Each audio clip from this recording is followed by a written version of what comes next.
Pourquoi la religion accepte-t-elle les défaillances morales, mais rejette-t-elle la conscience critique comme celle de Jésus?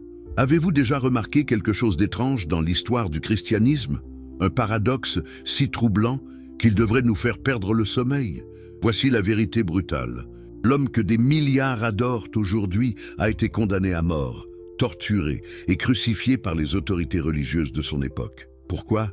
Parce qu'il osait questionner, critiquer, penser librement. Maintenant, regardez autour de vous. Ces mêmes institutions qui se disent héritières de Jésus tolèrent la corruption dans leur propre rang, ferment les yeux sur l'hypocrisie systémique, protègent les abus de pouvoir.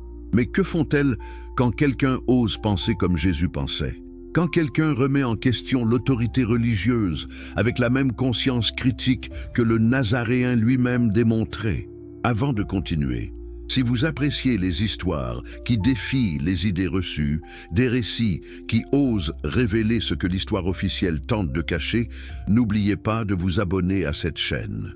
Chaque vidéo que nous produisons est un acte de résistance contre l'oubli historique. De quel pays nous regardez-vous en ce moment? Quelle heure est-il chez vous? Laissez un commentaire ci-dessous. Créons une communauté mondiale de conscience éveillée qui refuse d'accepter les versions édulcorées de l'histoire. Et si vous regardez cette vidéo sur votre téléphone portable, appuyez sur le bouton « J'aime » maintenant. Cela aide énormément l'algorithme à faire découvrir ce contenu à d'autres personnes qui cherchent la vérité. Comment en sommes-nous arrivés là? Comment une religion fondée sur les enseignements d'un homme exécuté pour avoir défié les pouvoirs établis est-elle devenue elle-même un instrument de contrôle et d'oppression? La réponse se trouve dans les méandres tortueux de l'histoire, dans les salles de pouvoir où la foi fut transformée en politique, dans les tribunaux de l'Inquisition où la pensée critique fut brûlée vive. Ce que vous allez découvrir dans les prochaines minutes bouleversera peut-être tout ce qu'on vous a enseigné. Mais la vérité historique ne demande pas la permission pour être dérangeante. Elle exige simplement d'être entendue.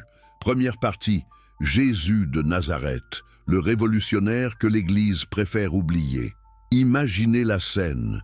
Jérusalem, 1er siècle de notre ère.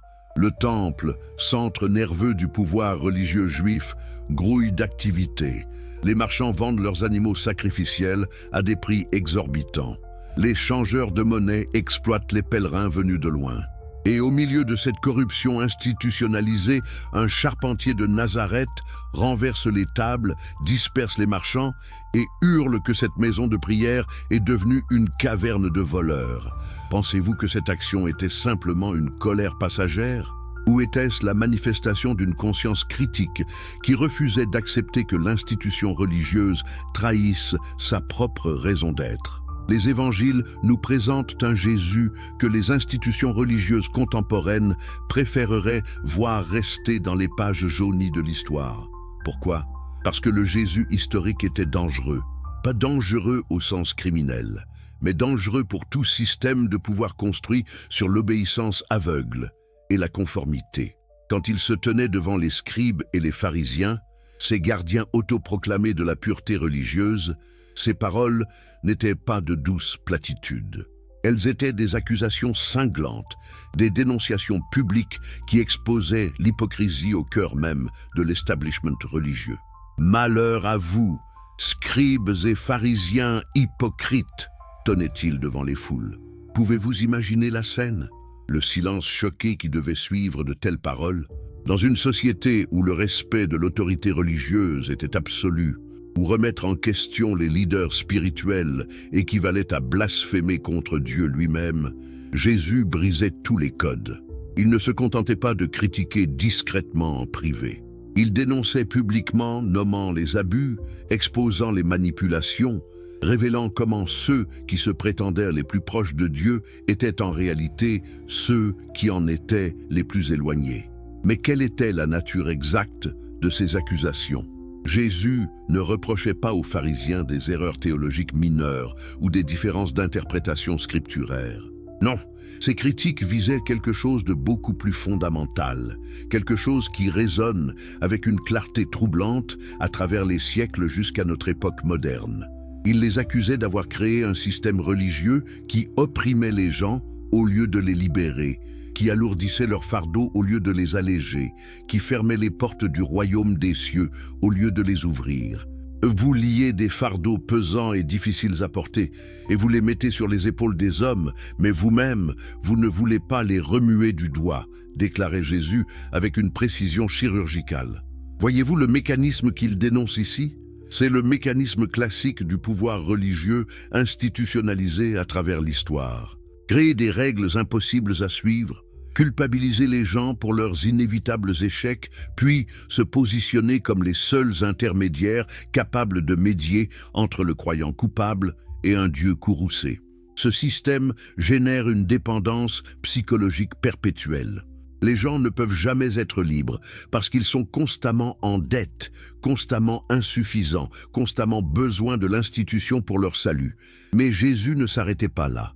Il exposait aussi la dimension théâtrale, la performance publique de piété qui cachait une réalité intérieure corrompue. « Ils font tout pour être vus des hommes », accusait-il. Pensez à cette dynamique.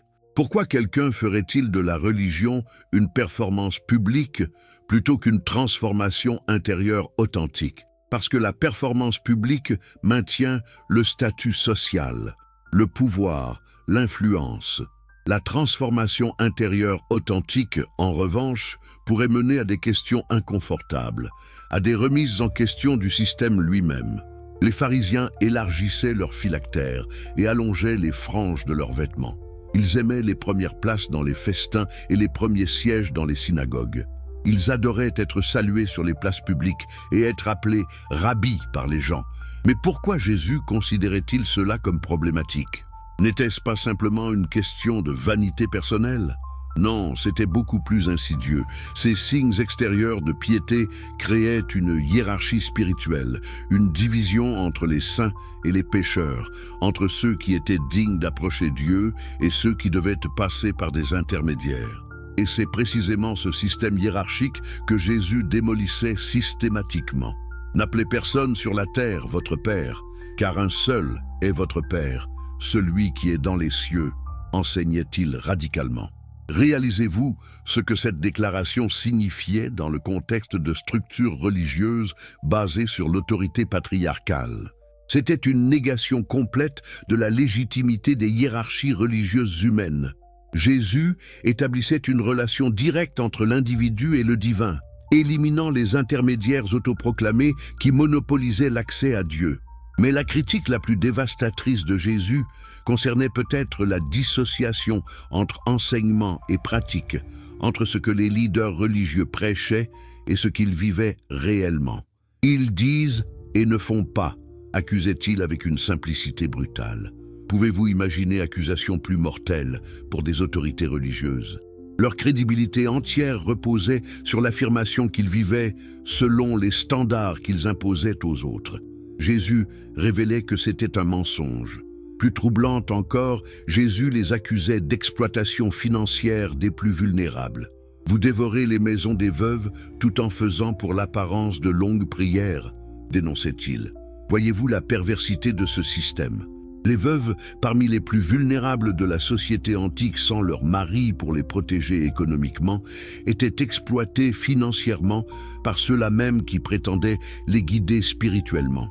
Et cette exploitation était camouflée derrière des démonstrations ostentatoires de piété, de longues prières publiques destinées à impressionner et à maintenir l'illusion de sainteté. Comment les autorités religieuses réagissaient-elles à ces critiques? Jésus savait exactement ce qui l'attendait. Il connaissait l'histoire de son propre peuple, l'histoire des prophètes qui avaient osé critiquer les pouvoirs établis avant lui. Vous construisez les tombeaux des prophètes et vous décorez les sépulcres des justes, leur disait-il avec une ironie mordante. Puis, il ajoutait la pièce maîtresse de son accusation. Vous êtes les fils de ceux qui ont tué les prophètes. Comprenez-vous la brillance et la cruauté de cette observation? Jésus exposait un mécanisme que nous voyons encore aujourd'hui. Les institutions honorent les voix prophétiques une fois qu'elles sont mortes et ne peuvent plus déranger tout en persécutant les voix prophétiques vivantes qui les confrontent dans le présent. Un prophète mort peut être transformé en icône, en symbole domestiqué qui renforce l'institution plutôt que de la remettre en question. Un prophète vivant, en revanche, est une menace existentielle qui doit être neutralisée. Et quelle était la méthode de neutralisation préférée? La question de l'autorité. Quand Jésus accomplissait ses actions révolutionnaires, chassant les marchands du temple, guérissant le jour du sabbat, mangeant avec les pécheurs et les collecteurs d'impôts, les autorités religieuses revenaient constamment à la même question. Par quelle autorité fais-tu ces choses? Qui t'a donné cette autorité? Cette question révèle tout. Dans un système institutionnel, l'autorité vient de la certification, de l'approbation officielle, du passage par les canaux appropriés. Jésus n'avait étudié dans aucune école rabbinique reconnue. Il n'avait reçu aucune ordination officielle. Il n'avait aucune position dans la hiérarchie du temple. Selon la logique institutionnelle, il n'avait aucune autorité pour faire ce qu'il faisait. Mais selon quelle logique Jésus opérait-il? Une logique qui plaçait la conscience, la vérité et la connexion directe avec le divin au-dessus de toute légitimation institutionnelle. Regardez comment Jésus répondait à cette question sur son autorité. Il ne justifiait pas, ne s'expliquait pas, ne cherchait pas l'approbation de ses interrogateurs. Au contraire, il retournait la question. Je vais vous poser une question moi aussi, répondez-moi et je vous dirai par quelle autorité je fais ces choses. Le baptême de Jean venait-il du ciel ou des hommes? Quelle brillance tactique! Jésus forçait ses accusateurs à confronter leur propre hypocrisie. S'il disait que le baptême de Jean venait du ciel, il demanderait pourquoi ils ne l'avaient pas cru. S'il disait qu'il venait des hommes, il craignait la réaction du peuple qui considérait Jean comme un prophète. Finalement, les autorités religieuses répondirent « Nous ne savons pas ». Et Jésus répliqua « Moi non plus, je ne vous dirai pas par quelle autorité je fais ces choses ». Voyez-vous ce qui se passait ici? Jésus refusait de participer à un jeu truqué. Il refusait de légitimer un système qu'il dénonçait comme corrompu en cherchant son approbation. C'était une déclaration d'indépendance spirituelle et intellectuelle, une affirmation que la vérité n'a pas besoin de l'autorisation des institutions pour être vraie. Mais peut-être que la métaphore la plus puissante utilisée par Jésus pour décrire l'hypocrisie religieuse institutionnalisée était celle des sépulcres blanchis. Vous ressemblez à des sépulcres blanchis qui paraissent beaux au dehors et qui au dedans sont pleins d'ossements de morts et de toute espèce d'impureté, déclarait-il. Cette image est viscéralement puissante. Les tombeaux étaient blanchis à la chaux pour être facilement visibles et éviter qu'on les touche accidentellement, ce qui causerait une impureté rituelle. Donc, extérieurement, ils apparaissaient propres, brillants, purs, mais leur fonction était de contenir la mort et la décomposition. N'est-ce pas une description parfaite de l'hypocrisie religieuse institutionnelle à travers les âges? Une façade de pureté, de sainteté, de droiture morale, mais intérieurement remplie de corruption, de cupidité, d'abus de pouvoir. Vous paraissez juste aux hommes, mais au-dedans, vous êtes plein d'hypocrisie et d'iniquité, ajoutait Jésus, ne laissant aucun doute sur son diagnostic. Maintenant, posons la question cruciale. Qu'est-ce qui dérangeait le plus les autorités religieuses dans le comportement de Jésus? Étaient-ce ses enseignements théologiques spécifiques? Pas vraiment. La plupart de ce qu'il enseignait pouvait être trouvé ailleurs dans la tradition juive. Étaient-ce ses actions miraculeuses? Pas principalement. D'autres faiseurs de miracles existaient à l'époque. Non, ce qui les dérangeait fondamentalement était sa conscience critique, son refus d'accepter l'autorité religieuse instituée comme légitime par défaut. Jésus incarnait et promouvait une liberté prophétique qui menaçait toute la structure du pouvoir religieux. Il enseignait que la relation avec Dieu ne nécessitait pas d'intermédiaire institutionnel. Il démontrait que la vraie spiritualité se manifestait dans la compassion, la justice et la miséricorde, non dans l'observance scrupuleuse de règles rituelles. Il montrait que les marginalisés de la société, les pécheurs, les prostituées, les collecteurs d'impôts, pouvaient avoir une connexion plus authentique avec le divin que les élites religieuses. Cette posture était intolérable pour un système basé sur le contrôle. Si les gens pouvaient avoir un accès direct à Dieu, à quoi servaient les prêtres et les scribes? Si la transformation intérieure comptait plus que l'observance externe, Comment maintenir un système de récompense et de punition basé sur la conformité visible? Si la conscience individuelle éclairée par l'Esprit divin était le guide ultime, comment les institutions pouvaient-elles imposer leur autorité? C'est pourquoi Jésus devait mourir. Pas pour des raisons théologiques abstraites sur l'expiation des péchés, comme le formulera plus tard la théologie chrétienne, mais pour des raisons très concrètes de politique du pouvoir. Sa présence, son enseignement, son exemple vivant menaçaient de démanteler tout un édifice de contrôle religieux qui avait mis des siècles à se construire. Les autorités religieuses collaborèrent avec les autorités politiques romaines pour l'éliminer. Et ils le firent en utilisant les mécanismes légaux disponibles, donnant à son exécution une apparence de légitimité. Mais voici l'ironie suprême de l'histoire. La mort de Jésus ne mit pas fin à son message.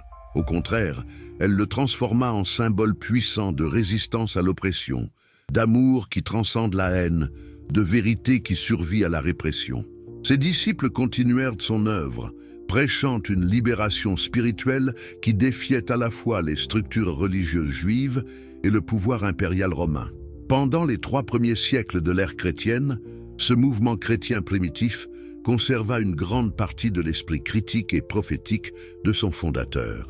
Les chrétiens refusaient de participer au culte impérial, rejetaient les valeurs militaristes de Rome, formaient des communautés égalitaires où les distinctions sociales étaient théoriquement abolies. Pour cela, ils furent persécutés, torturés, tués dans les arènes. Mais alors se produisit quelque chose d'extraordinaire et de tragique. Quelque chose qui transformerait radicalement la nature du christianisme et illustrerait parfaitement comment un mouvement de libération peut être coopté par les structures mêmes de pouvoir qu'il critiquait à l'origine. En l'an 312 de notre ère, un général romain nommé Constantin allait avoir une vision qui changerait le cours de l'histoire occidentale. Deuxième partie, l'inversion historique, quand les persécutés deviennent persécuteurs. Constantin se tenait au bord de la rivière Milvius, préparant une bataille décisive pour le contrôle de Rome. Selon la légende, il vit dans le ciel une croix lumineuse avec les mots « In hoc signo vinces », par ce signe tu vaincras. Qu'il ait réellement eu cette vision ou qu'il s'agisse d'une fabrication politique ultérieure, importe peu face aux conséquences monumentales de ce qui suivit. Constantin remporta la bataille, attribua sa victoire aux dieux chrétiens et en 313 promulgua l'édit de Milan qui légalisait le christianisme dans l'Empire romain. Les chrétiens, qui un instant auparavant étaient persécutés et marginalisés, se retrouvèrent soudainement favorisés par le pouvoir impérial le plus puissant du monde connu. Cela devait être grisant. Après des siècles de souffrance, enfin la reconnaissance, la légitimité, la sécurité, mais à quel prix? Car ce qui suivit fut une des transformations les plus profondes et les plus problématiques de l'histoire religieuse. La fusion de l'Église avec le pouvoir d'État. Constantin ne se convertit pas par pure dévotion spirituelle. C'était un politique brillant qui comprit le potentiel du christianisme comme force unificatrice pour son empire fragmenté. Et l'Église, fatiguée de la persécution, accepta avec empressement cette alliance. Mais pouvez-vous vraiment servir 2 maîtres? Pouvez-vous vraiment maintenir l'esprit critique et prophétique de Jésus tout en devenant l'idéologie officielle d'un empire? La réponse de l'histoire est un non retentissant. Sous Constantin et ses successeurs, le christianisme commença à ressembler de plus en plus aux structures de pouvoir que Jésus avait critiquées. Des hiérarchies ecclésiastiques furent formalisées, calquées sur les structures administratives romaines. Des cathédrales monumentales furent construites, rivalisant avec les temples païens qu'elles remplaçaient. Des richesses immenses furent accumulées par l'Église institutionnelle. Et plus sinistre, le pouvoir civil commença à être utilisé pour imposer l'orthodoxie religieuse et punir les dissidents. L'évêque n'était plus simplement un guide spirituel de sa communauté. Il devenait un fonctionnaire impérial, nommé ou approuvé par les autorités politiques, responsable non seulement des âmes, mais aussi de l'ordre social. Comment un tel personnage pouvait-il maintenir la liberté prophétique de dénoncer l'injustice quand il était lui-même partie intégrante du système de pouvoir? Cette transformation culmina dans une série de développements qui auraient horrifié les premiers disciples de Jésus. En 380, l'empereur Théodose I fit du christianisme nicéen la religion d'État officielle de l'Empire romain. Ce qui avait commencé comme un mouvement persécuté de marginaux était maintenant la seule religion légalement autorisée. Et que fit cette nouvelle religion d'État avec son pouvoir nouvellement acquis? Elle commença à persécuter à son tour. Les temples païens furent fermés puis détruits. Les pratiques religieuses alternatives furent interdites. Les philosophes païens furent chassés des académies. Et plus troublant encore, les chrétiens qui n'adhérèrent pas à la version officielle de l'orthodoxie, définie par les conciles ecclésiaux, furent déclarés hérétiques et persécutés. L'ironie était complète. Ceux qui avaient été martyrisés pour leur foi devenaient maintenant des martyriseurs au nom de cette même foi. Mais c'est au Moyen Âge que cette logique de contrôle religieux institutionnel atteint son apogée la plus terrifiante avec l'établissement de l'Inquisition.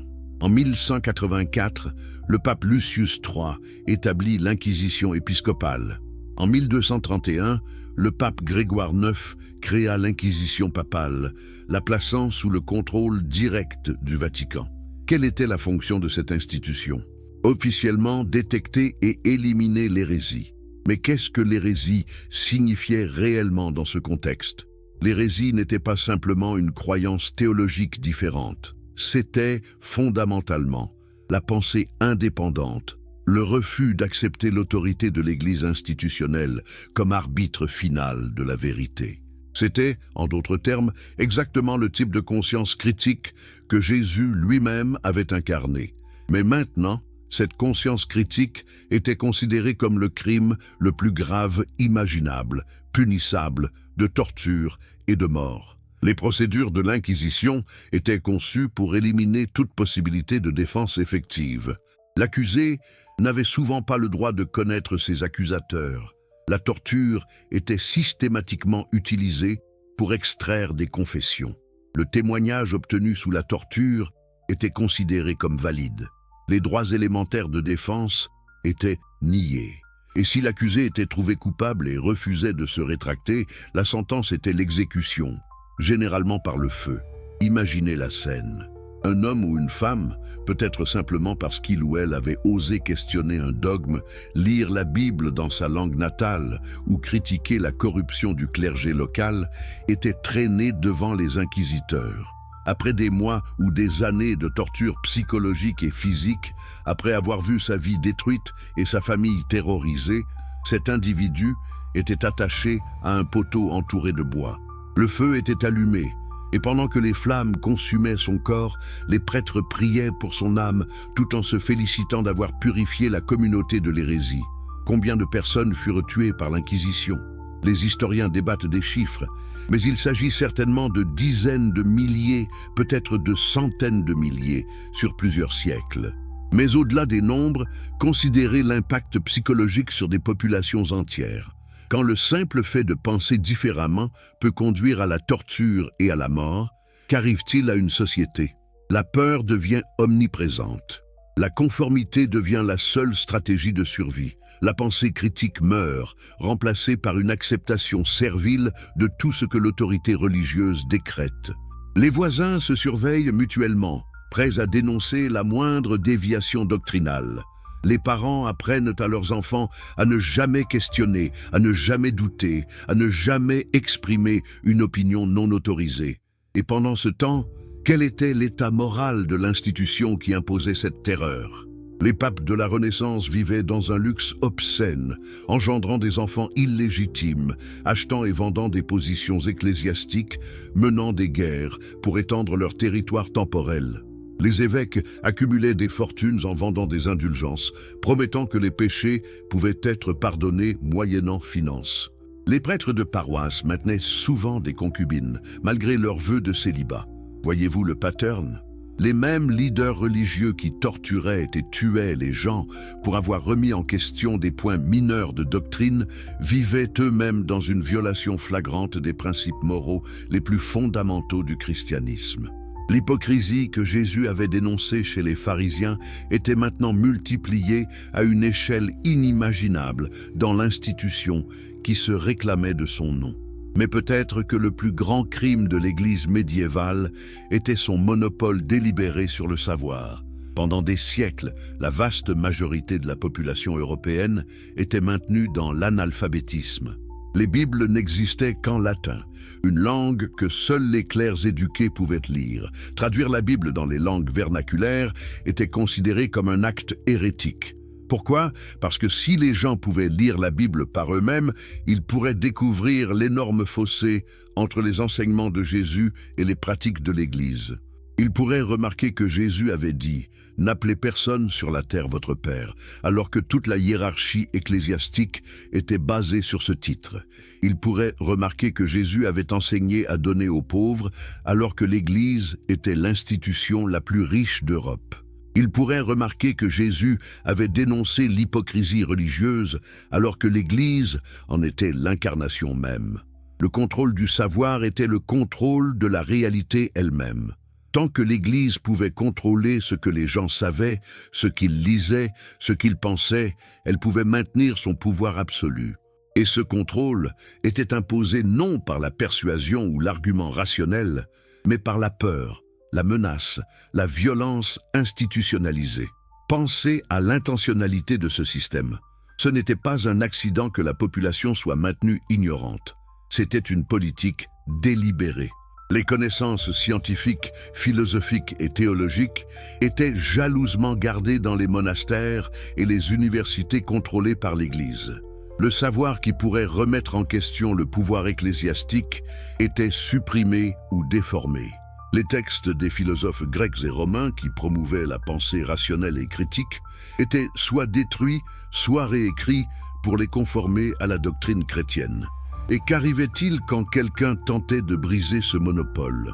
Regardez le cas de William Tyndale au XVIe siècle. Son crime, traduire la Bible en anglais pour que les gens ordinaires puissent la lire. Pour cet acte d'émancipation intellectuelle et spirituelle, il fut traqué à travers l'Europe, finalement capturé, jugé pour hérésie et exécuté en 1536, étranglé puis brûlé au bûcher. Ses dernières paroles furent « Seigneur, ouvre les yeux du roi d'Angleterre ». Il priait que les gens aient le droit de lire la parole de Dieu dans leur propre langue. Ce qui rend tout cela encore plus tragique est que l'Église ne se contentait pas de réprimer la pensée critique dans les domaines religieux. Elle supprimait également les avancées scientifiques qui contredisaient ses doctrines. Galilée fut forcé d'abjurer ses découvertes astronomiques sous menace de torture. Giordano Bruno fut brûlé vif en 1600 pour avoir, entre autres choses, soutenu que l'univers était infini et contenait d'innombrables mondes, une idée que l'Église jugeait hérétique. Comment justifiait-on ces horreurs? Quelle rhétorique permettait à des hommes qui se disaient successeurs des apôtres de Jésus de torturer et de tuer? La logique était perverse, mais cohérente dans son propre cadre tordu. L'hérésie était considérée comme pire que le meurtre physique parce qu'elle tuait les âmes éternellement. Donc, selon cette logique, tuer un hérétique pour empêcher qu'il ne corrompe d'autres âmes était un acte de miséricorde. Pouvez-vous imaginer une version plus complète des enseignements de Jésus? Troisième partie, la mécanique du contrôle institutionnel et l'émergence de la conscience critique. Après des siècles de domination absolue, pourquoi le système de contrôle religieux institutionnel commença-t-il finalement à se fissurer? La réforme protestante du XVIe siècle est souvent présentée comme un renouveau spirituel, un retour aux sources du christianisme primitif. Et dans une certaine mesure, c'était vrai. Martin Luther, en clouant ses 95 thèses sur la porte de l'église de Wittenberg en 1517, dénonçait effectivement la corruption de l'église catholique, particulièrement la vente scandaleuse des indulgences. Mais regardons plus profondément. Qu'est-ce qui permit à Luther de survivre alors que tant de réformateurs avant lui avaient été brûlés pour moins que cela? La technologie et la géopolitique. L'invention de l'imprimerie par Gutenberg quelques décennies plus tôt signifiait que les idées de Luther pouvaient être disséminées rapidement à travers toute l'Europe avant que l'Église ne puisse les supprimer. et la protection de certains princes allemands qui voyaient dans la Réforme une opportunité de briser le pouvoir politique du pape sur leur territoire, donna à Luther une sécurité physique que des réformateurs antérieurs n'avaient pas eue. Donc ironiquement, la Réforme réussit non pas principalement à cause de la supériorité de ses arguments théologiques, mais grâce à des développements technologiques et à des calculs politiques pragmatiques. Cela nous enseigne quelque chose de crucial. Les changements dans les structures de pouvoir religieux sont rarement le résultat de débats théologiques abstraits. Ils sont le résultat de changements matériels dans la distribution du pouvoir économique, politique et technologique. Mais la Réforme protestante, aussi significative qu'elle fut, ne résolut pas le problème fondamental. Elle ne restaura pas la liberté prophétique et la conscience critique de Jésus.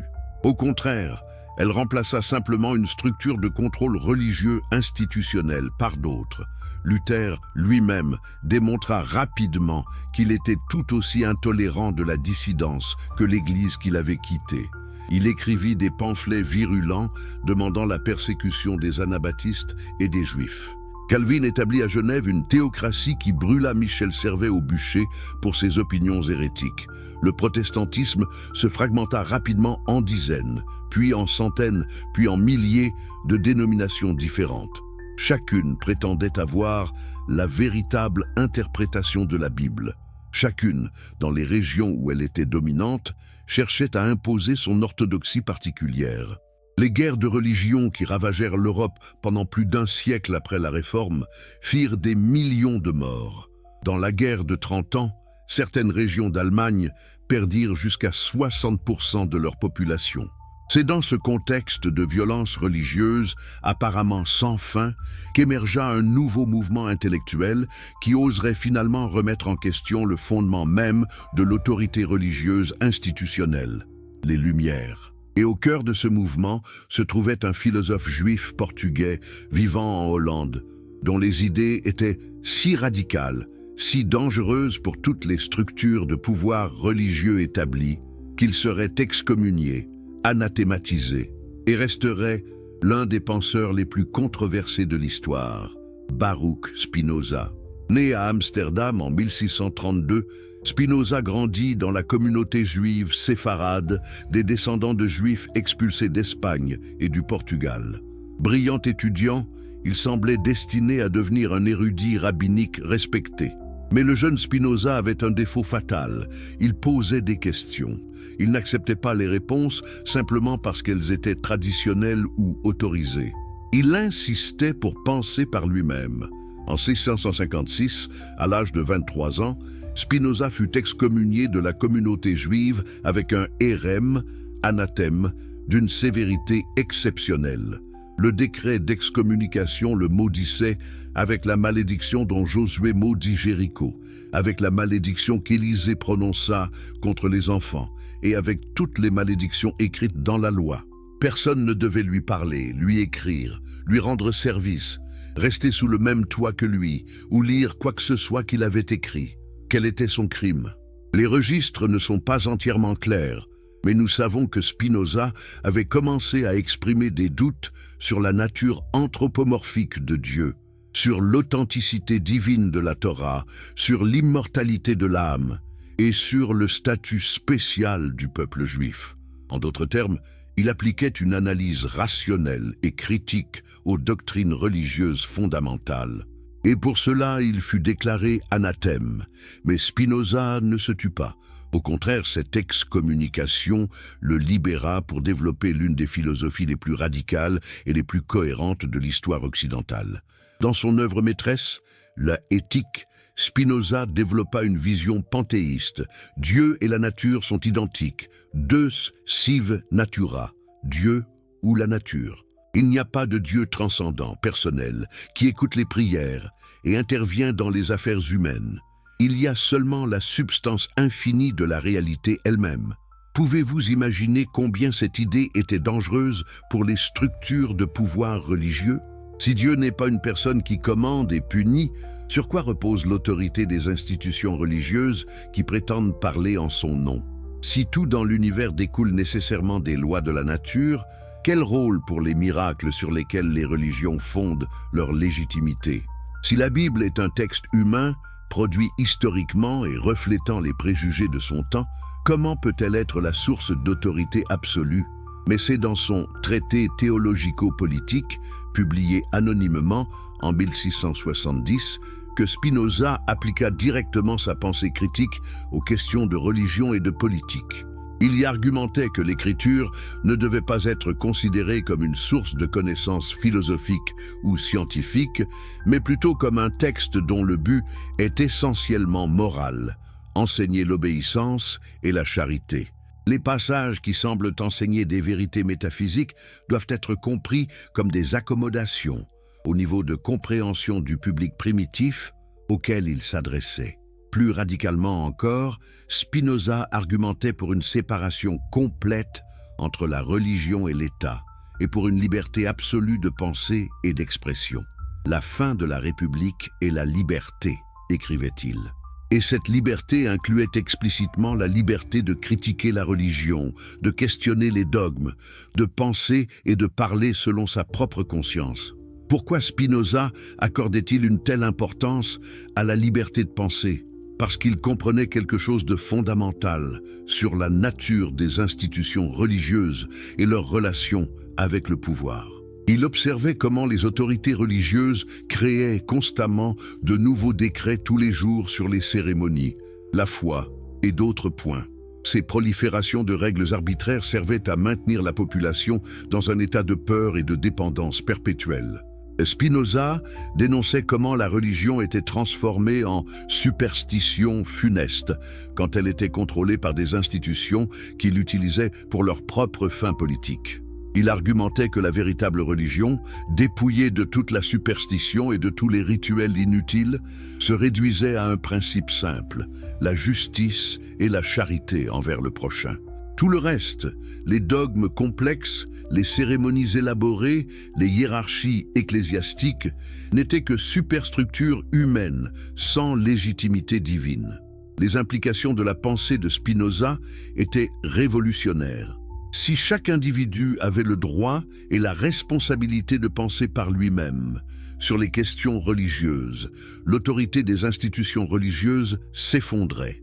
Si la Bible était un texte historique à interpréter rationnellement plutôt qu'une révélation divine à accepter littéralement, toutes les doctrines basées sur une lecture littérale perdaient leur fondement.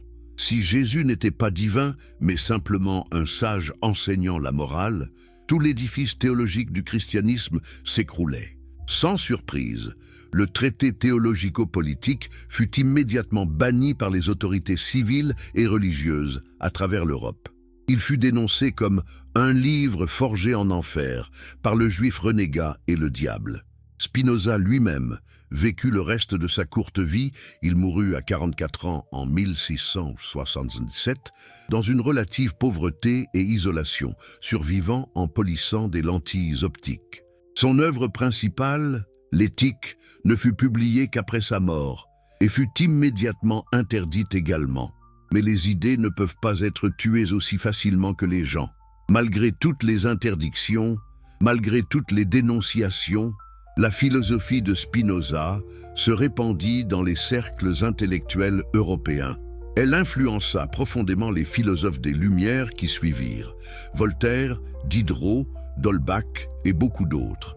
Elle contribua à créer un espace intellectuel où la critique rationnelle de la religion devenait possible, où la liberté de penser était défendue comme un droit humain fondamental. Spinoza incarnait exactement le type de conscience critique que les institutions religieuses ont toujours redouté. Il ne se contentait pas de critiquer des abus spécifiques ou de proposer des réformes. Il remettait en question les fondements mêmes de l'autorité religieuse. Il appliquait une analyse rationnelle et historique aux textes sacrés. Il insistait sur le droit de chaque individu à penser librement et à exprimer ses pensées sans crainte de répression. Il démontrait comment la superstition et le fanatisme religieux pouvaient être démantelés par la raison éclairée. Et c'est précisément pourquoi il fut si violemment rejeté par toutes les communautés religieuses de son temps, juives, catholiques, protestantes. car elles comprenaient toutes, même si elles ne l'admettaient pas ouvertement, que la logique de Spinoza, si elle était acceptée, détruirait leur pouvoir. Si les gens commençaient vraiment à penser par eux-mêmes sur les questions religieuses, à analyser rationnellement les Écritures, à rejeter la superstition et à insister sur leur liberté de conscience, qu'adviendrait-il des institutions qui dépendaient du contraire? Cette peur institutionnelle de la conscience critique persiste aujourd'hui sous des formes différentes mais tout aussi puissantes. Les méthodes ont changé, l'Inquisition n'existe plus, on ne brûle plus les hérétiques, mais les structures fondamentales de contrôle religieux restent. L'excommunication, l'ostracisme social, la marginalisation professionnelle, la diabolisation publique, ce sont les outils modernes utilisés contre ceux qui osent penser comme Jésus pensait, critiquer comme Spinoza critiquait. Et c'est ici que nous arrivons au cœur de notre question originale. Pourquoi la religion institutionnelle tolère-t-elle les défaillances morales, mais rejette-t-elle la conscience critique?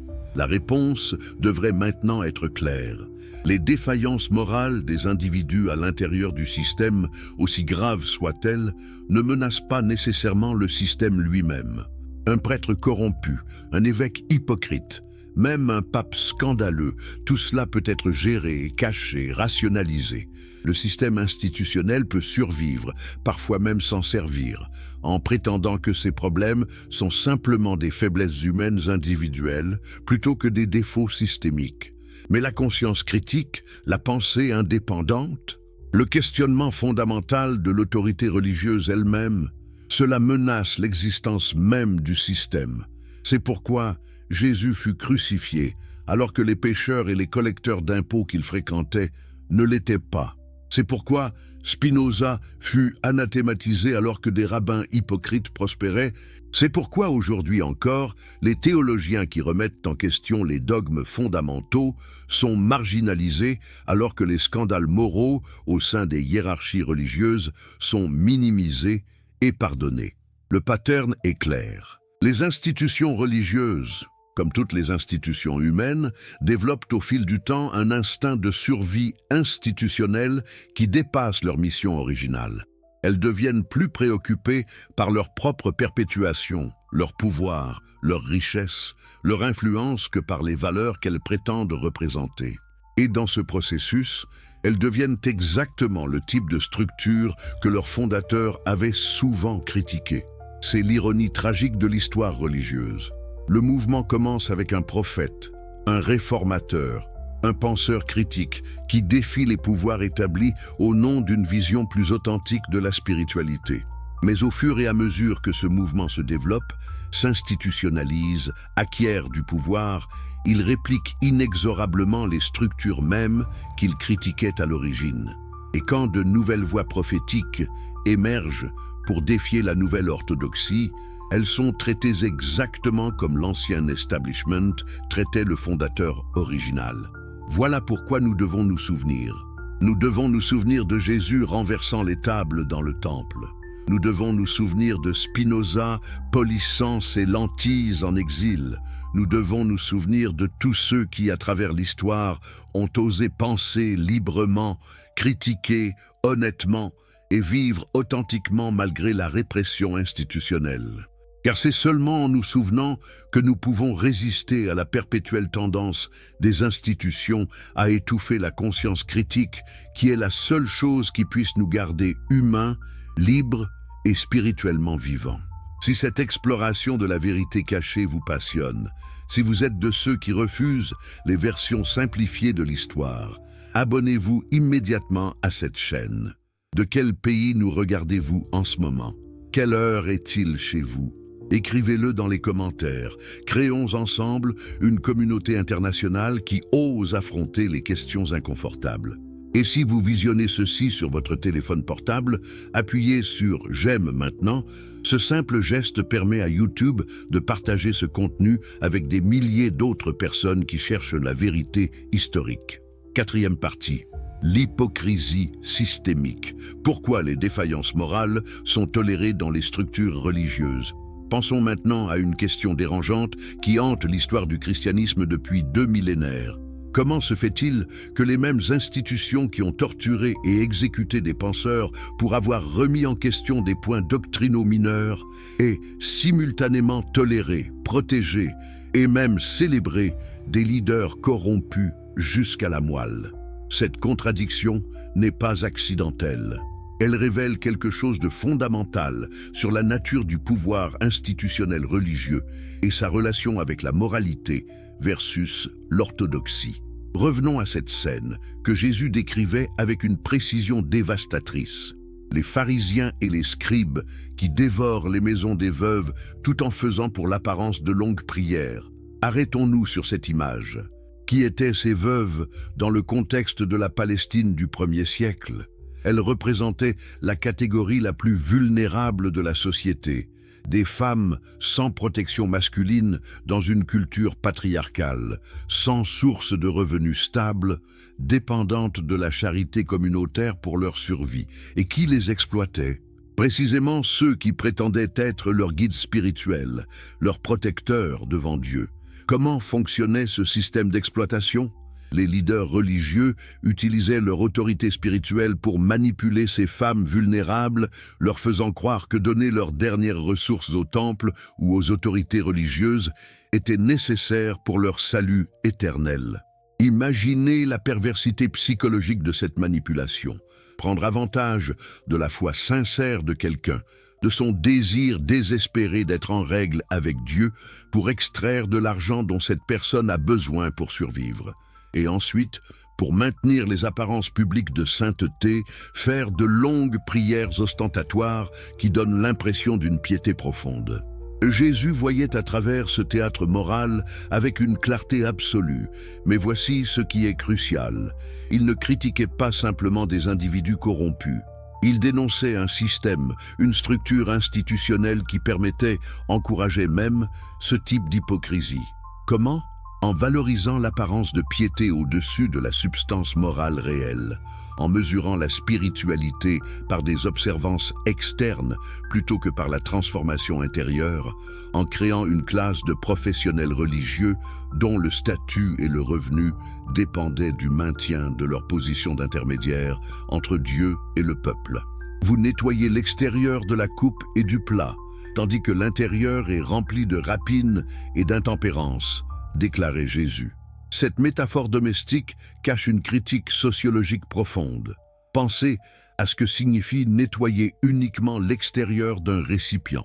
C'est une action dont le but n'est pas l'hygiène réelle, mais l'impression donnée aux observateurs externes. Le récipient paraît propre à ceux qui ne regardent pas à l'intérieur. C'est une forme de tromperie délibérée. Maintenant, extrapolons cette métaphore à l'échelle institutionnelle. Les structures religieuses à travers l'histoire ont massivement investi dans l'extérieur de la coupe. Une cathédrale magnifique, rituels élaborés, hiérarchie impressionnante, vêtements somptueux, cérémonies grandioses. Pourquoi? Parce que tout cela est visible, mesurable, contrôlable. Cela crée une aura de sainteté et de légitimité. Cela impressionne les fidèles et maintient la distance respectueuse nécessaire entre les leaders et les suiveurs. Mais qu'en est-il de l'intérieur de la coupe? De la transformation morale réelle? De l'intégrité authentique? De la justice? De la miséricorde? De la compassion que Jésus identifiait comme les choses les plus importantes de la loi? Cela est beaucoup plus difficile à mesurer, impossible à simuler de manière durable, et fondamentalement subversif des structures hiérarchiques parce que la vraie transformation morale rend les gens autonomes plutôt que dépendants. Jésus était explicite sur cette inversion des priorités. Il accusait les pharisiens de négliger la justice, la miséricorde et la fidélité tout en étant méticuleux sur des détails rituels mineurs comme la dîme de la menthe, de l'ânette et du cumin. Voyez-vous le pattern? Les choses facilement mesurables et contrôlables, donnez-vous exactement 10% de chaque herbe, deviennent le critère de la piété. Les choses difficiles à mesurer mais essentielles moralement, traitez-vous tous les êtres humains avec justice, montrez-vous de la miséricorde aux vulnérables, sont négligées précisément parce qu'elles échappent au contrôle institutionnel. Cette dynamique s'est répétée à travers toute l'histoire chrétienne avec une régularité stupéfiante. Prenons l'exemple de la Renaissance papale, particulièrement le pontificat du pape Alexandre VI, 492-1503, membre de la famille Borgia. Cet homme était peut-être le leader religieux le plus puissant de la chrétienté, le prétendu vicaire du Christ sur terre, le successeur direct de l'apôtre Pierre. Quelle était sa vie réelle? Alexandre VI était notoirement corrompu, maintenant plusieurs maîtresses, dont Vanozza de Catanei, avec qui il eut au moins 4 enfants reconnus. Il utilisait sa position pour enrichir sa famille, vendant des positions ecclésiastiques aux plus offrants, détournant les fonds de l'Église pour financer les ambitions politiques et militaires de ses fils, particulièrement Cesare Borgia. Des rumeurs persistantes, probablement exagérées mais révélatrices de sa réputation, parlaient d'orgies dans le palais papal, de meurtres politiques, même d'inceste. Maintenant, posons la question évidente. Pourquoi cet homme n'a-t-il jamais été excommunié? Pourquoi n'a-t-il jamais été déposé?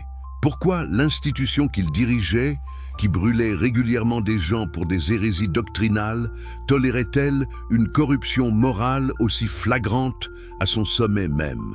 La réponse est révélatrice, parce que sa corruption ne menaçait pas le système. Au contraire, son comportement exemplifiait le système. Il utilisait les mécanismes de pouvoir exactement comme ils étaient conçus pour être utilisés. Alexandre VI n'a jamais remis en question les dogmes fondamentaux de l'Église. Il n'a jamais suggéré que les gens pouvaient avoir un accès direct à Dieu sans médiation ecclésiastique.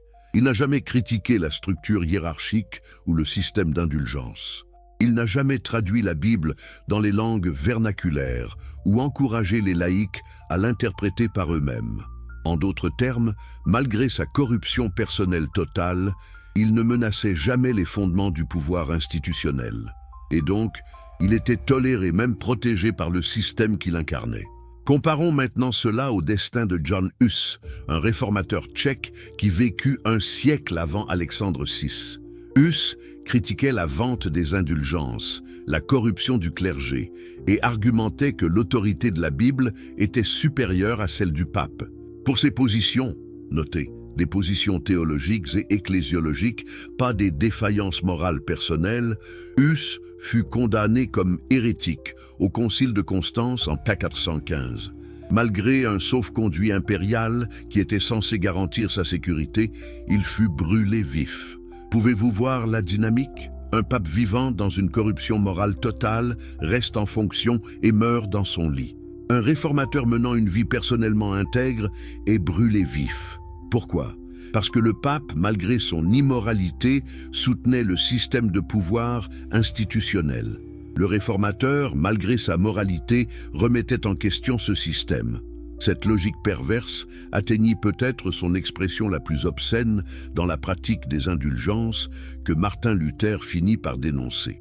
Le système des indulgences se développa progressivement au cours du Moyen Âge, mais au début du XVIe siècle, il était devenu essentiellement un commerce.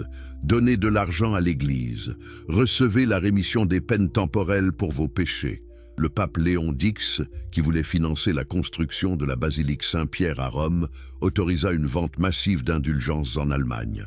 Le moine dominicain Johann Tetzel parcourait la campagne allemande, vendant ses indulgences avec un slogan marketing que l'histoire a retenu. Aussitôt que l'argent teinte dans le coffre, l'âme s'envole du purgatoire. Imaginez l'obscénité théologique de cette formulation. Le salut éternel réduit à une transaction commerciale, la miséricorde divine transformée en marchandise. Et tout cela sanctionné, promu, bénéficiant directement à la plus haute autorité de l'Église. Mais voici ce qui est encore plus révélateur. Ce n'était pas le scandale moral de transformer la foi en commerce qui déclencha finalement la réforme protestante. Les chrétiens ordinaires étaient habitués à la corruption de l'Église depuis des siècles. Non, ce qui mit le feu aux poudres fut que Martin Luther osa formuler des critiques théologiques et ecclésiologiques contre le système lui-même. La doctrine des indulgences n'avait aucune base scripturaire. Le pape n'avait pas le pouvoir de remettre les peines du purgatoire, le salut venait par la foi seule, et non par les œuvres ou les paiements. Ces critiques doctrinales et structurelles furent jugées intolérables, d'une manière que les scandales moraux ne l'étaient jamais. Pourquoi? Parce qu'elles exposaient et minaient la logique même du pouvoir ecclésiastique. Si Luther avait raison que le salut venait par la foi seule, à quoi servait tout l'appareil institutionnel des sacrements, des indulgences, des intercessions sacerdotales? Si la Bible était l'autorité finale, qu'advenait-il de l'autorité papale? Si chaque chrétien pouvait interpréter l'Écriture, quel besoin y avait-il d'une classe cléricale spécialisée? Ces questions étaient existentiellement menaçantes pour le système institutionnel d'une façon que l'immoralité personnelle ne l'était pas. Et donc Luther fut excommunié, déclaré hérétique et aurait probablement subi le même destin que Johannes Huss si la géopolitique européenne et l'invention récente de l'imprimerie n'avaient changé l'équation. Mais ne pensons pas que ce pattern soit confiné au catholicisme médiéval ou de la Renaissance. Il se manifeste dans toutes les traditions religieuses institutionnalisées à travers l'histoire jusqu'à aujourd'hui. Les scandales de pédophilie dans l'Église catholique qui ont éclaté au grand jour à la fin du XXe et au début du XXIe siècle illustrent parfaitement cette dynamique. Des prêtres ont sexuellement abusé de milliers, probablement de dizaines de milliers d'enfants sur plusieurs décennies. Et comment l'institution a-t-elle réagi? Pas en excommuniant ces prêtres, pas en les livrant aux autorités civiles, mais en les protégeant, en les déplaçant discrètement vers d'autres paroisses où ils pouvaient abuser de nouvelles victimes, en intimidant les victimes et leurs familles pour qu'elles gardent le silence, en utilisant les ressources financières et légales de l'Église pour minimiser la responsabilité. Pourquoi ? Encore une fois, parce que les priorités institutionnelles primaient sur les impératifs moraux. Protéger la réputation de l'institution était plus important que protéger les enfants. Maintenir le pouvoir et éviter la responsabilité légale était prioritaire sur la justice pour les victimes. Et de manière révélatrice, aucun de ces prêtres abuseurs n'a été excommunié pour leurs crimes. L'excommunication reste réservée pour des offenses doctrinales. Comparons cela au traitement des théologiens de la libération en Amérique latine dans les années 1970 et 1980. Ces prêtres et théologiens, inspirés par l'enseignement social catholique et par une lecture des évangiles centrée sur la préoccupation de Jésus pour les pauvres et les opprimés, développèrent une approche qui critiquait les structures économiques et politiques injustes. Ils organisaient les communautés pauvres, dénonçaient l'exploitation et, dans certains cas, soutenaient des mouvements révolutionnaires contre des dictatures oppressives. Quelle fut la réaction du Vatican? Une répression sévère. Les théologiens de la libération furent censurés, réduits au silence, dans certains cas défroqués. Leur erreur n'était pas l'immoralité personnelle, mais la déviation doctrinale et, plus fondamentalement, le défi aux structures de pouvoir que l'Église soutenait souvent. Ici encore, nous voyons la même priorité. Les défaillances morales, même les plus graves, sont tolérables si elles ne menacent pas le système. La pensée critique et la déviation doctrinale, même au service de la justice, sont intolérables précisément parce qu'elles menacent les fondements du pouvoir institutionnel. Cinquième partie, la conscience critique comme menace existentielle au pouvoir religieux. Pourquoi la conscience critique représente-t-elle une menace si fondamentale pour les structures de pouvoir religieux institutionnalisées? Pour comprendre cela, nous devons analyser les mécanismes par lesquels ces institutions maintiennent leur autorité et leur contrôle. Le pouvoir religieux institutionnel repose sur plusieurs piliers interconnectés.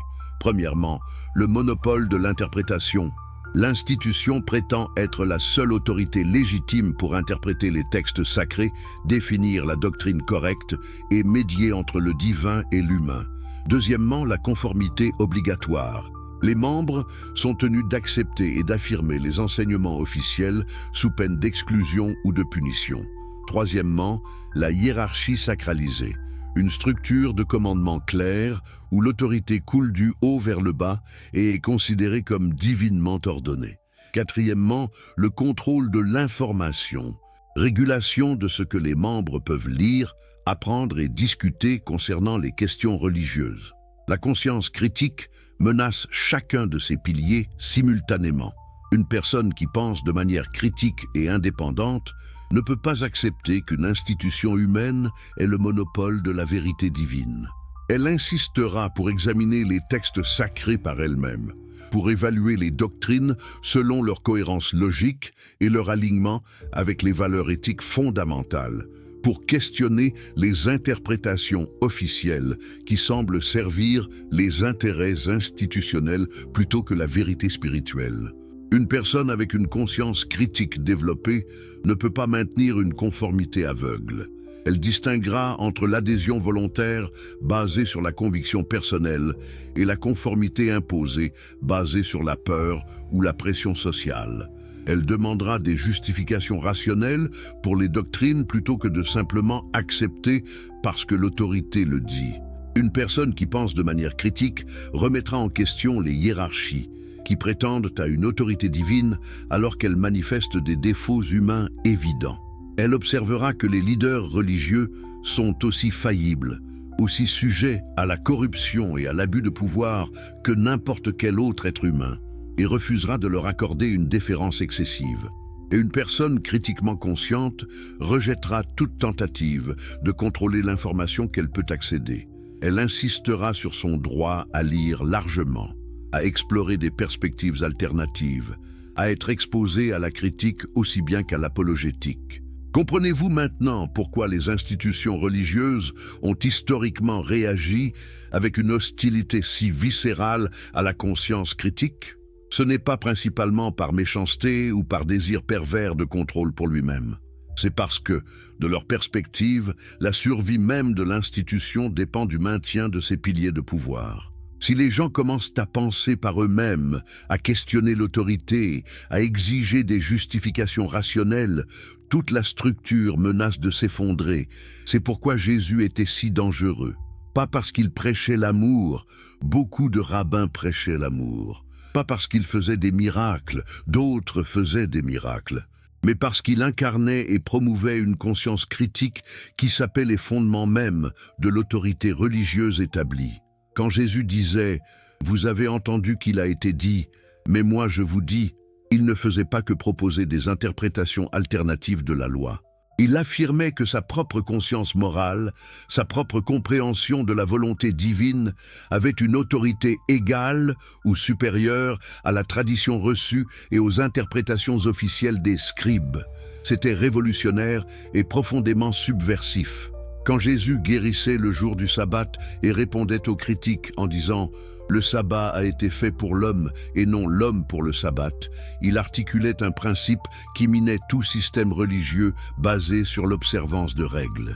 Si le but de la religion est le bien-être humain plutôt que la conformité à des règles, alors les règles doivent être évaluées selon qu'elles servent ou non ce but. Et qui fait cette évaluation? Chaque individu avec sa conscience éclairée, pas une autorité institutionnelle imposant l'uniformité.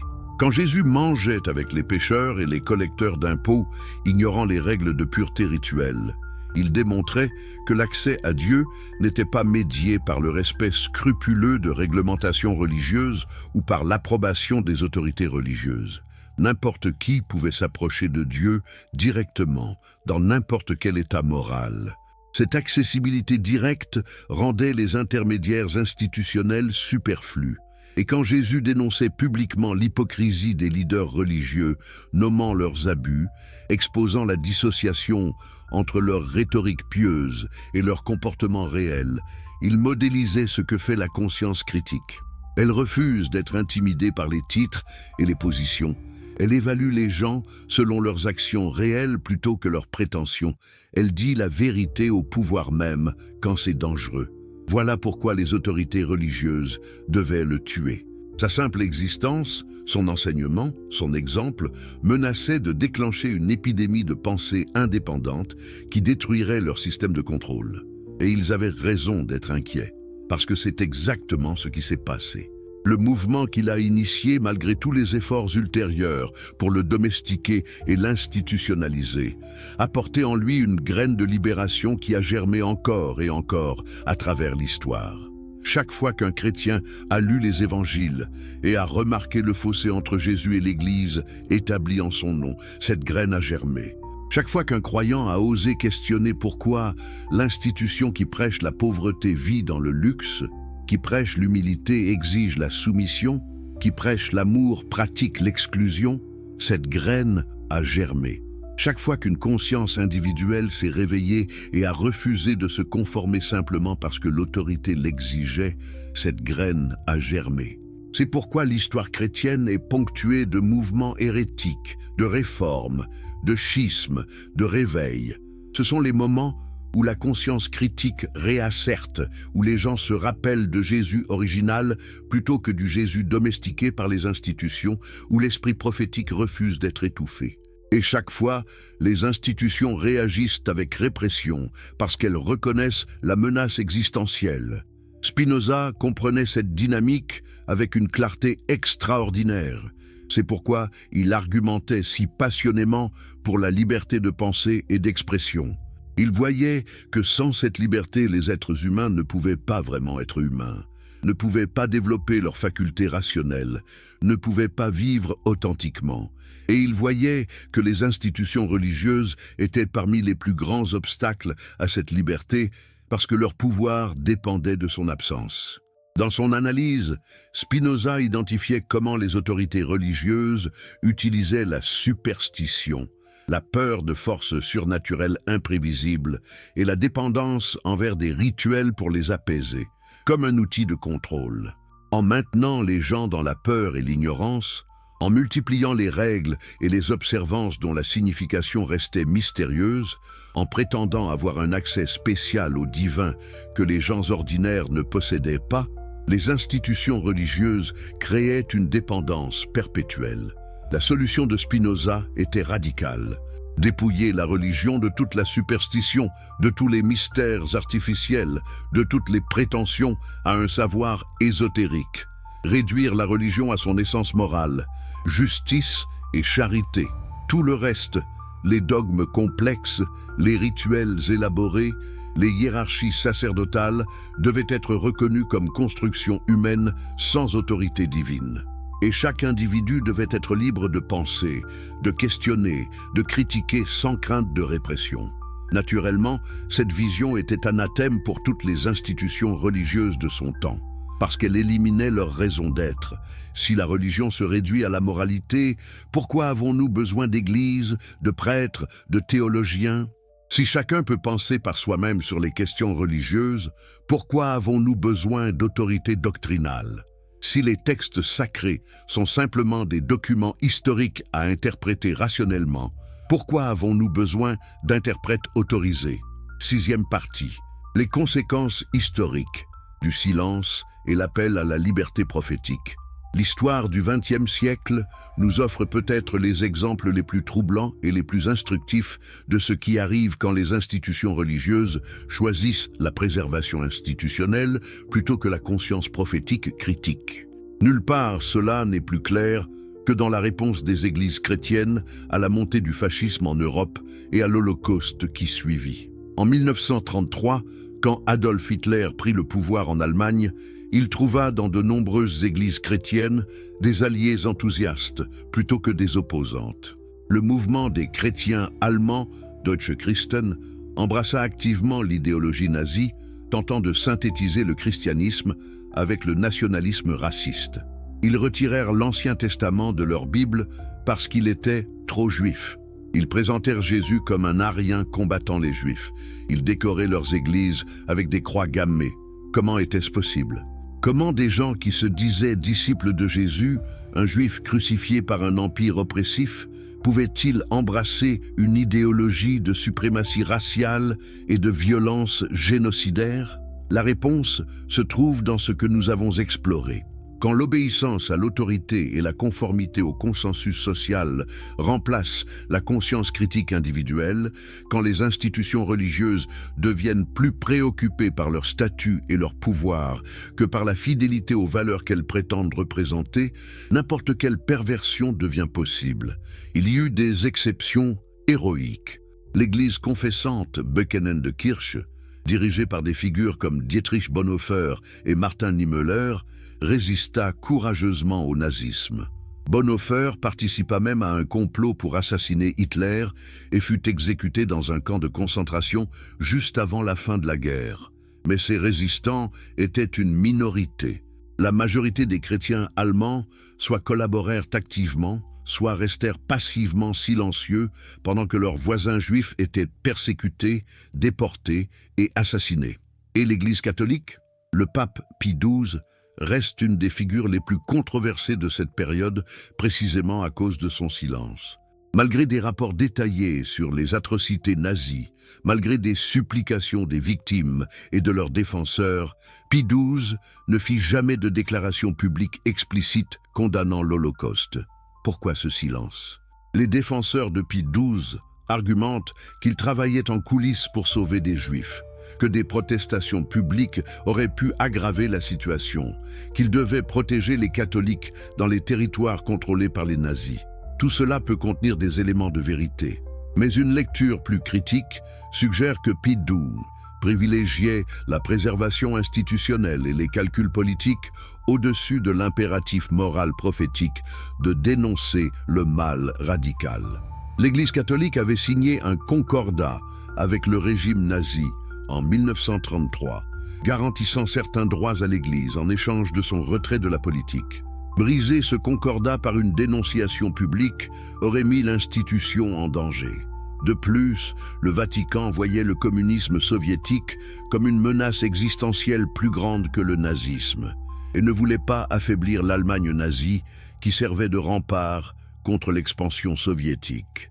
Ces calculs politiques, si compréhensibles d'un point de vue de realpolitik, représentent une faillite morale et spirituelle catastrophique.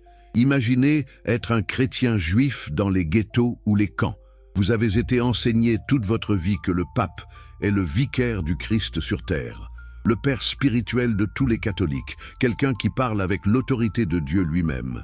Et maintenant, alors que vous et votre peuple êtes systématiquement exterminés, ce père spirituel reste silencieux. Que fait ce silence à votre foi? Que révèle-t-il sur les priorités réelles de l'institution? Comparons ce silence institutionnel avec la voix prophétique individuelle. Dietrich Bonhoeffer, théologien luthérien et pasteur, écrivit depuis sa prison: « Le test ultime d'une société morale est le type de monde qu'elle laisse à ses enfants. » Il comprenait que le silence devant le mal, particulièrement le silence de ceux qui ont une autorité morale, est une forme de complicité. Il choisit de parler, d'agir et finalement de donner sa vie plutôt que de se conformer.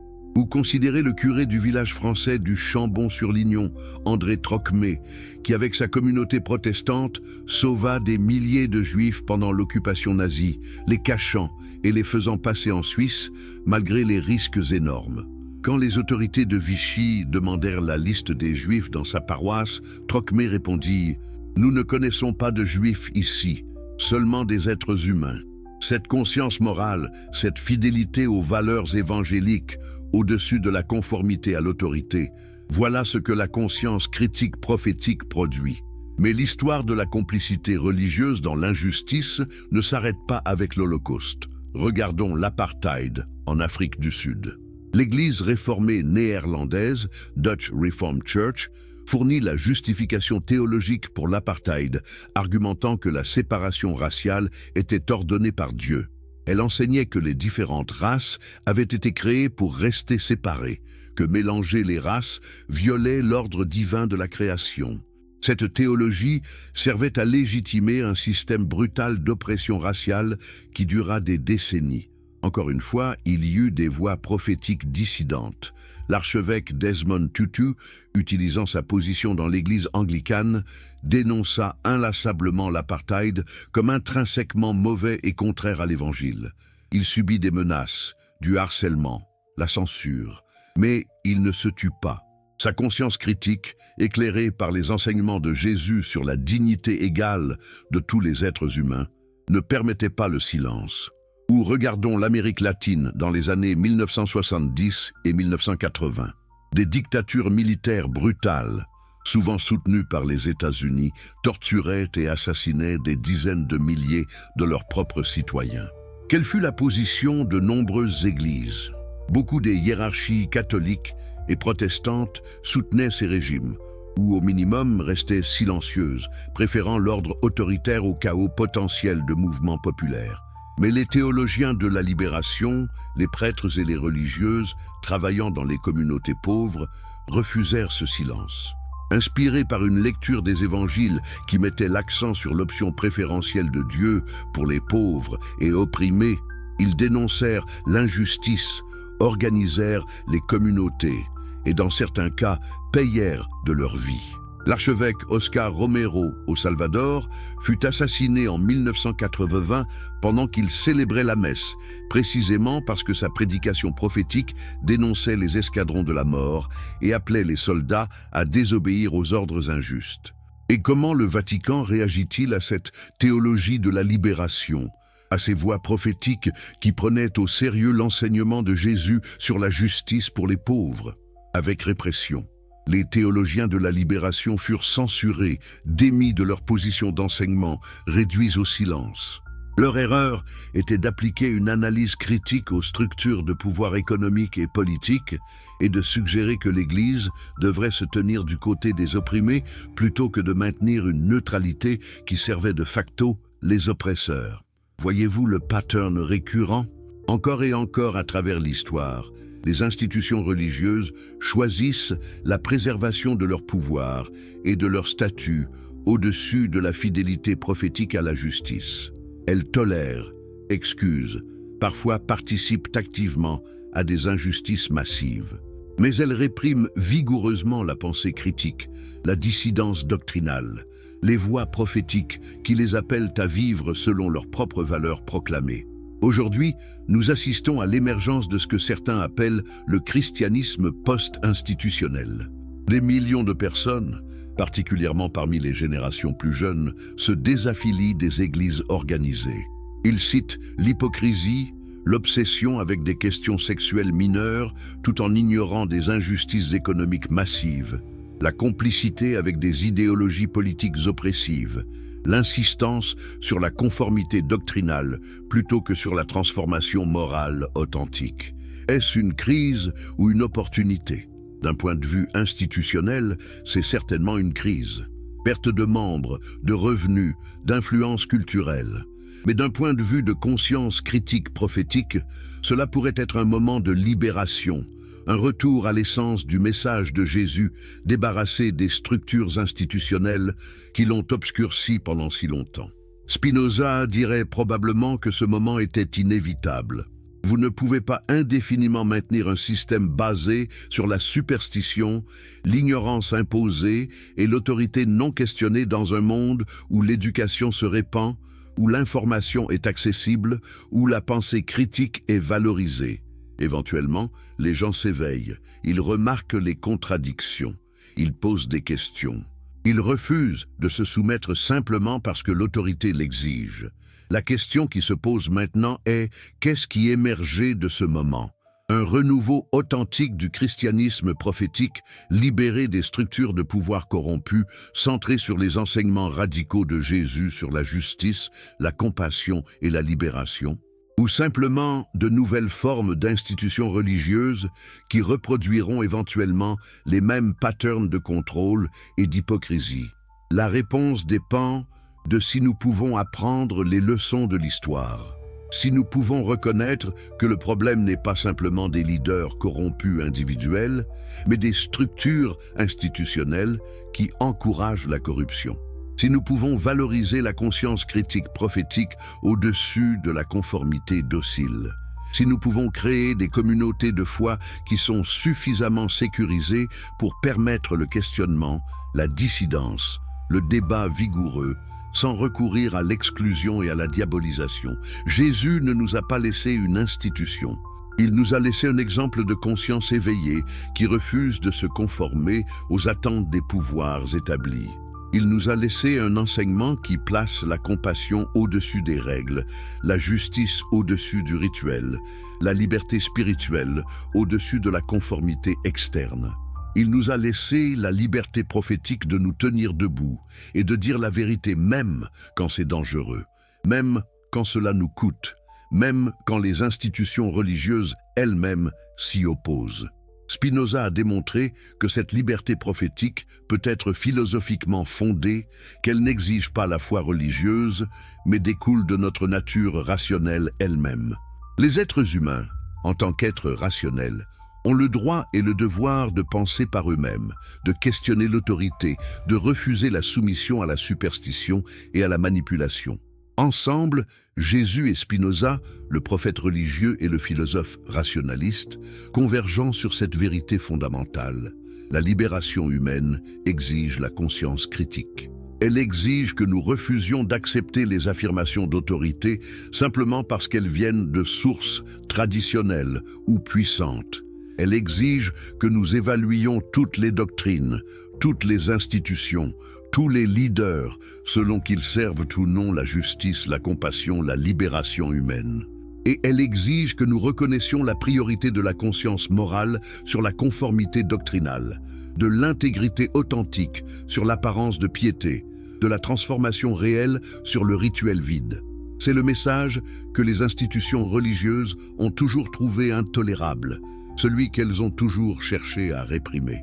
Mais c'est aussi le message qui ne peut jamais être complètement étouffé, qui ressurgit encore et encore à travers l'histoire dans la vie de chaque individu qui ose penser, questionner et vivre selon sa conscience éclairée.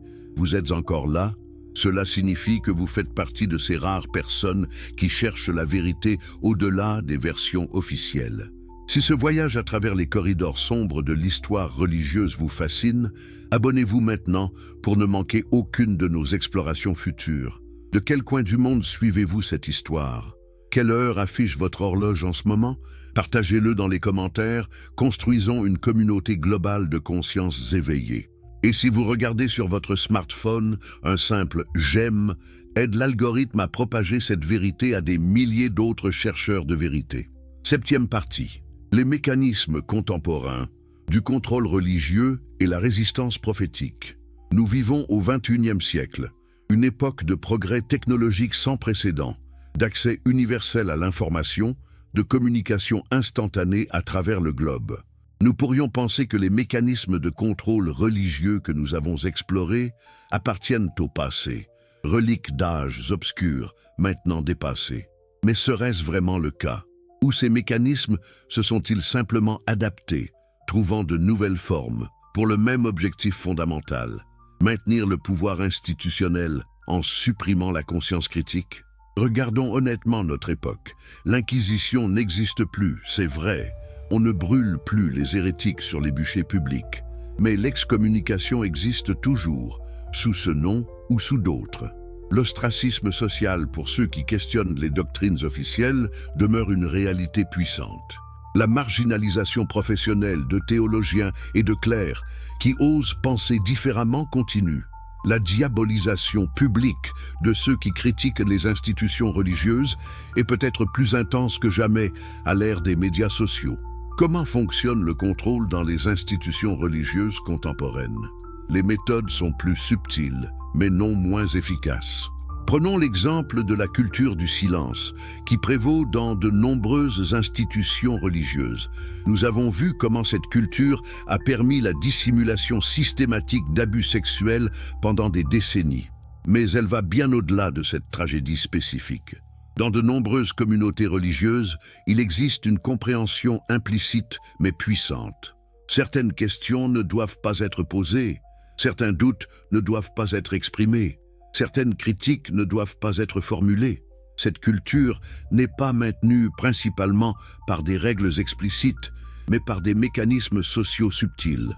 Le regard désapprobateur, le commentaire acerbe, l'exclusion progressive des cercles d'influence, la réputation ternie par des insinuations sur votre manque de foi ou votre esprit critique destructeur. Qui n'a jamais observé dans une communauté religieuse quelqu'un qui pose une question inconfortable être immédiatement étiqueté comme problématique? Qui n'a jamais vu quelqu'un qui remet en question une doctrine établie être accusé de semer la division? Qui n'a jamais remarqué comment ceux qui conforment leurs opinions publiques à l'orthodoxie officielle sont promus et honorés, tandis que ceux qui expriment des doutes sont marginalisés? Ces mécanismes sont incroyablement efficaces précisément parce qu'ils sont informels et déniables. L'institution peut toujours affirmer qu'elle encourage le questionnement et la discussion ouverte. Mais la réalité vécue par ceux qui tentent réellement de questionner raconte une histoire différente. Ils découvrent rapidement que certaines lignes ne peuvent être franchies sans conséquence, que certaines questions marquent immédiatement celui qui les pose comme suspect, que la discussion ouverte signifie en réalité « vous êtes libre de discuter dans les paramètres que nous avons définis ». Considérons également le phénomène de ce que nous pourrions appeler l'infantilisation spirituelle. Dans de nombreux contextes religieux contemporains, les fidèles sont traités comme des enfants spirituels qui ont besoin d'être guidés par des autorités paternelles sages. On leur dit quoi croire, comment interpréter l'écriture, quelles questions sont légitimes et lesquelles sont dangereuses, avec qui ils peuvent s'associer et qui ils doivent éviter. Cette dynamique crée une dépendance perpétuelle. Les fidèles n'apprennent jamais à penser par eux-mêmes sur les questions spirituelles et morales. Ils restent éternellement dépendants de l'autorité externe pour leur dire ce qui est vrai, ce qui est bien, ce qui est acceptable.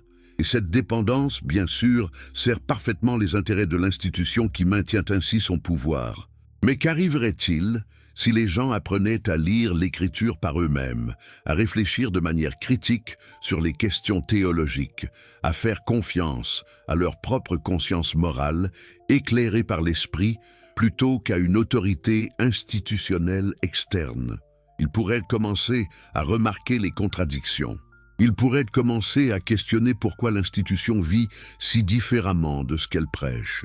Ils pourraient commencer à se demander si toute cette structure hiérarchique complexe est vraiment nécessaire ou si elle sert principalement à perpétuer le pouvoir de ceux qui sont au sommet. Voilà exactement pourquoi l'infantilisation spirituelle persiste. Parce qu'elle protège le système contre la menace existentielle de la conscience critique adulte. Jésus avait dit quelque chose de profond quand il avait enseigné qu'il fallait devenir comme des petits-enfants pour entrer dans le royaume des cieux. Mais que voulait-il dire? Certainement pas que nous devions rester infantiles dans notre pensée, dépendant d'autorité paternelle pour nous dire quoi penser. Non, il parlait de l'ouverture, de l'émerveillement, de l'absence de cynisme des enfants. Mais les institutions ont tordu cet enseignement pour justifier le maintien des fidèles dans un état de dépendance intellectuelle et spirituelle. Examinons maintenant un autre mécanisme contemporain, l'utilisation sélective de l'écriture. Dans pratiquement toutes les traditions religieuses abrahamiques, nous voyons ce pattern.